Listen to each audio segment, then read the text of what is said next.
High বন্ধুরা, আসসালামু আলাইকুম। সকলে ভালো আছেন তো? যে সমস্ত বন্ধুরা ভয় পাচ্ছেন যে এনআরসি হবে, কি করব, কি ডকুমেন্টস লাগবে, সে ডকুমেন্টসগুলো কোত্থেকে সংগ্রহ করব, এ বিষয়ে আমি একটি ছোট্ট টিপস দেব। সেই টিপসটাকে ফলো করবেন।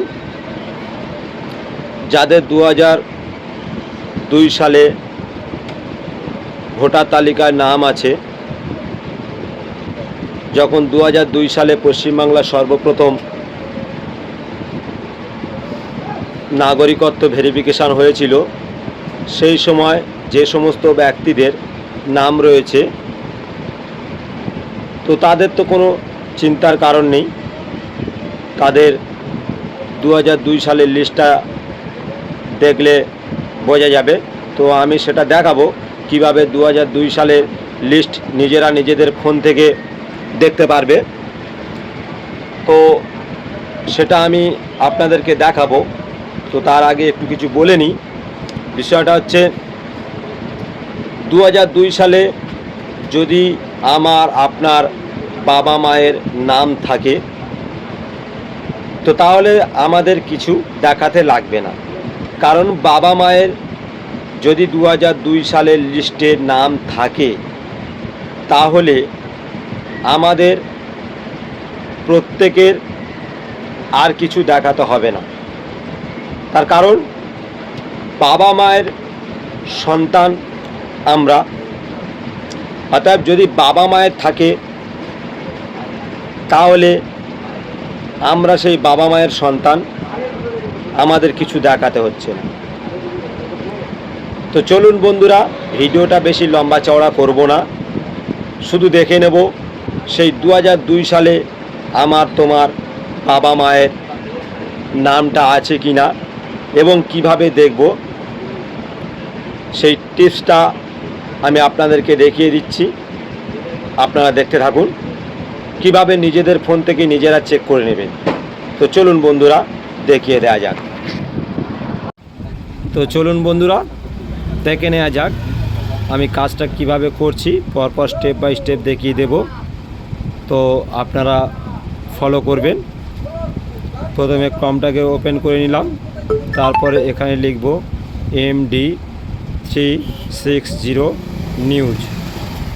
তো তার আগে বলে দেবো সকলের একবার চ্যানেলটাকে সাবস্ক্রাইব করে নেবেন, অল নোটিফিকেশানটা অন করে দেবেন। তো দেখুন আমি কিভাবে কাজটা করছি। এবারে প্রথম অপশানটাতে ক্লিক করব, ফলো করো প্রত্যেকে। তো ওপেন হতে একটু সময় লাগবে, এবার একটু সময় লাগছে। তারপর আমি সার্চ বাটনে ক্লিক করব। উপরে যে সার্চ বাটন রয়েছে, নিউজ দিয়ে যে সার্চ বাটনটা রয়েছে, ওই সার্চ বাটনে আমি ক্লিকটা করব। এখানে আমি 2002 লিখব। যেহেতু 2002 সালের আমি ভোটার তালিকাটা বের করব, তাই সেটাকে আমি ক্লিক করব। এবারে আমি এটাকে সুবিধে বোঝার জন্য, ভালো বোঝার জন্য সুবিধের মতো আপনাদেরকে তো এটা ডেস্কটপ সাইট করে নেব। তো করে নিলাম। এবারে দেখে নিন, এই যে 2002 ডাউনলোড করুন, এখানে আমি ক্লিকটা করব। তো প্রত্যেকে ফলোটা করবে কিভাবে আমি কাজ করছি, স্টেপ বাই স্টেপ দেখে নেবে। তো করলাম আমি। এরপরে আমি স্ক্রল করে আমি নিচের দিকে চলে যাব, একদম নিচের দিকে। ফলো করো, একদম নিচের দিকে চলে যাব, একদম শেষ প্রান্তের দিকে প্রায় চলে গেলাম। এবারে দেখুন, এই যেটাকে আমি জুম করেছি, এই ক্লিকে আমি ওপেন করব। এবার সার্চ হচ্ছে, এবার দেখুন পরপর স্টেপ বাই স্টেপ এবারে জেলাভিত্তিক চলে এসেছে। এবারে মনে করো আমি মেদিনীপুর আমার জেলা মেদিনীপুর মনে করো, আমি মেদিনীপুরটাকে সার্চ করব। যার যে জেলা সে সেটাকে সার্চ করবে। তো আমি আমার মেদিনীপুর জেলা আমি সার্চ করছি আপনাদেরকে একটু দেখিয়ে দেওয়ার জন্য। প্রত্যেকে এইভাবে করবেন, যার যেটা জেলা ভিত্তিক। তো আমি মেদিনীপুরটাকে ক্লিক করছি।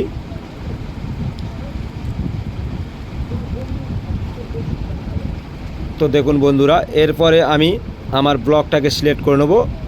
আমি এক্সাম্পল হিসাবে ঘাটালটাকে ধরে নিচ্ছি। তো দেখুন, ঘাটালে ক্লিক করার পরে এরপরে যে যার বুথ ওয়াইজ চলে আসবে, বুথ ওয়াইজ একটি লেভেল চলে আসবে। তো আমি বুথ ওয়াইজ একটি নিয়ে নিচ্ছি, সুলতানপুর জুনিয়র হাই স্কুল। এরপরে আমি ফাইন্ডটাকে ক্লিক করলাম। দেখুন লিস্ট পরপর চলে এলো। দেখুন এই লিস্টটাকে এবারে প্রিন্ট আউট করে নিয়ে বা প্রিন্ট আউট না করেও কন্ট্রোল ফাইন মেরে দেখ। তো দেখুন বন্ধুরা, আমার 2002 সালের লিস্ট বাড়িয়ে গেছে ঘাটালের। এবার দেখুন, এই যেমন অংশ নাম্বার 2 197 ঘাটাল বিধানসভায় পার্ট নাম্বার 2 আমি আমার লিস্টটাকে বার করে নিলাম। তো প্রত্যেকে বন্ধুরা এইভাবে বার করবেন। অসংখ্য অসংখ্য ধন্যবাদ আপনাদেরকে।